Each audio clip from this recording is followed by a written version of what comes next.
Okay, you ever have that one neighbor? The one who thinks the world revolves around their clipboard and community rules. Yeah, that was Karen. She wasn't just any HOA member.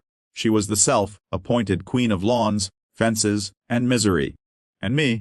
I was just a quiet guy who loved my patch of green, my morning coffee, and peace, until the day she started cutting across my yard. Again and again. But this time, I decided to give her a surprise she'd never forget. I used to think living in a homeowners association neighborhood would be peaceful. You know, friendly faces, trimmed lawns, and weekend barbecues. That illusion shattered 3 weeks after I moved in. The first time it happened, I didn't even notice right away. My grass had these soft, perfect tracks running diagonally through it, faint at first, but clear enough for someone who mowed religiously every Saturday morning. At first, I thought, maybe the mailman had taken a shortcut, or maybe some kids from down the street. But then, one morning, while sipping coffee by the window, I saw her. Karen. Perfectly ironed blouse, clipboard in hand, and that perpetual frown that could curdle milk. She was strutting across my lawn like it was a red carpet to her car, heels stabbing into the soil I'd just seeded last week. At first, I thought maybe she didn't realize it. So I stepped outside, trying to sound calm. "Morning," I said. She turned, gave me that tight, sugar-coated smile. "Oh hi, you must be the new homeowner. I'm Karen. I'm on the HOA board. I just take this shortcut to get to the clubhouse." Shortcut?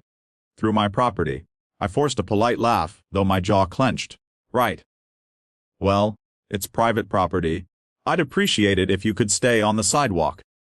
She blinked like I'd just asked her to walk to Mars. Oh, it's just a few steps. Everyone does it. It keeps things efficient. Efficient. That was her word for everything.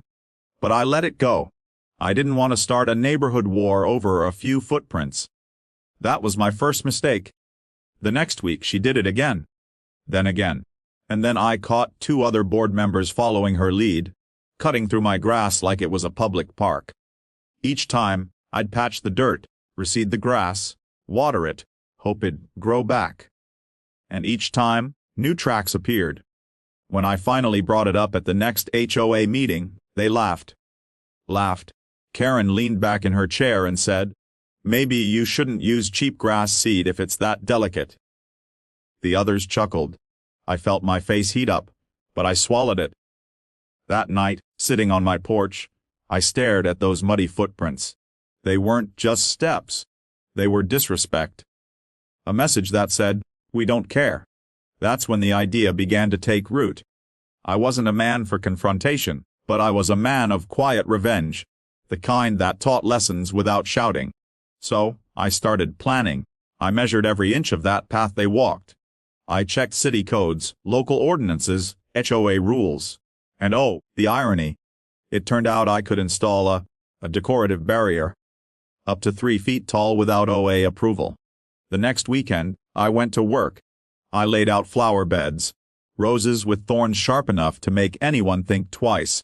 I installed solar garden lights, motion sensors, and a small camera facing the path. It looked beautiful, innocent even, but the real kicker. Beneath the soft mulch, I buried a thin mesh layer coated with natural, harmless but very sticky plant adhesive. Something gardeners use to keep pests away. Step on it, and your shoes would never be the same. That evening, I sat on my porch with my coffee again, camera light blinking softly. The night air was still. Then, 7:43 p.m. Karen appeared, clipboard in hand, smug as ever. She didn't even hesitate. The moment her heel sank into that mulch, she froze. Then another step, squelch. She lifted her foot, and the shoe didn't lift with it. Her balance gave way, and she stumbled right into the rose bushes. I tried not to laugh. I really did. But it came out anyway, this low, satisfied chuckle that had been building for weeks. Karen scrambled up, thorns in her sleeves, sticky mulch clinging to her heels. "What? What is this?" she shrieked, waving her clipboard like it could erase the scene. I smiled. Decorative landscaping. OA approved. Her face went redder than the roses behind her. That night, She didn't just walk off my lawn. She stomped away, leaving one shoe behind, half buried in mulch. I didn't see her cut across my yard again after that. But that was just the beginning. Because what I didn't know was that Karen wasn't the kind of person to back down quietly. She was planning her own surprise, and I was about to find out just how far a power-hungry HOA board member would go when her pride got bruised. I thought the rose bushes and sticky mulch had ended it. For a few peaceful days, my mornings were quiet again. No footprints, no mud trails, no sighing HOA members strutting across my property like it was their own. The grass began to grow back, and the air finally felt lighter. But peace, as I learned, never lasts long when Karen is involved. It started with a letter, folded perfectly in my mailbox, stamped with the HOA logo, like it was some royal decree. Notice of violation, unauthorized landscaping modifications. Please remove immediately or face fines up to $500. My heart thudded. I laughed out loud at first, because surely, this was some kind of joke. Unauthorized? I'd checked the rules. I'd even printed them out. Decorative barriers, 3 feet or less, were perfectly legal. But Karen didn't care about rules, only control. That evening, I marched down to her house. The porch light flicked on as I rang the bell, and she opened the door with that same frozen smile. "Oh, it's you," she said sweetly. "I was wondering when you'd come by. Care to explain this?" I held up the letter. She crossed her arms. "You violated community aesthetic standards. Those spiky plants are a hazard." "Spiky plants," I repeated, my voice rising. "They're roses, Karen. You've got them in your own front yard." "Yes, but yours are defensive."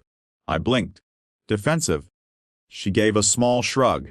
"We can't have residents installing things that might injure others. Imagine if a child tripped." I cut her off. "A child isn't cutting across my lawn at night with a clipboard, Karen." Her eyes narrowed. The politeness dropped from her face like a mask falling away. "Watch your tone, Mr. Lewis. The board decides what's appropriate here." That was the moment I realized it. This wasn't about rules or roses. This was about power. So I decided, for once I wasn't going to be bullied. The next morning, I went door to door, talking to neighbors. The ones Karen had alienated, fined, or shamed into silence. I heard stories that made my blood boil. A man fined for painting his shutters the wrong shade of navy. An elderly widow warned for leaving her trash cans out an hour too long. A single mother accused of bringing down property values because her kids' bikes were in the driveway. Karen had ruled this neighborhood for years like a queen with a clipboard, and nobody had stood up to her. So I did. I gathered photos, videos, testimonies. The clip of her walking across my lawn, her tripping into the rose bushes, even the HOA handbook showing I'd done nothing wrong. I sent everything to the full HOA board and called for a community meeting. When the day came, the clubhouse was packed. Neighbors who hadn't attended a meeting in months were there, whispering, watching. Karen sat at the front, tight-lipped, clearly unprepared for what was coming. I stood up and projected the video from my phone onto the screen. The room went silent as they watched her stride across my lawn, then stumble face first into the roses. "I was fined," I said quietly, "for defending my property, after months of trespassing, after being laughed at in this very room. All while following every rule in the HOA handbook." Someone snorted. Then a laugh. Then the room erupted into murmurs. Karen slammed her clipboard on the table. "That video was taken without consent. It's harassment." "Ah, no." Another voice interrupted. An older man from down the street. "What's harassment is you fining me for my wind chimes." "Or me for my garden gnome," said a woman near the back. Voices rose, one after another. Frustration, resentment, years of quiet anger spilling into the open. Karen's face paled as the room turned on her. By the end of that meeting, the board voted to review her position. Within a week, she was suspended pending investigation, and for the first time in years, the neighborhood felt alive again. Kids laughed outside, neighbors waved, and people actually smiled when they walked their dogs. But that wasn't the real victory. The real victory came a month later, when Karen showed up at my door. No clipboard, no fake smile, just her, holding a small potted plant. A rose of all things. "I came to apologize," she said quietly. "I lost sight of things. I thought I was keeping order. Maybe I was just trying to control everything." I didn't say anything for a moment. Her eyes looked different. Tired, but sincere. I took the plant and nodded. We all make mistakes. What matters is what we do next. She gave a small nod and turned to leave. And as she walked away, this time on the sidewalk, I noticed something. The path through my grass had healed completely. Fresh blades had grown over the scars, just like the neighborhood. Epilogue, the message, sometimes, standing up for yourself isn't about yelling louder. It's about drawing a line and holding it with quiet strength.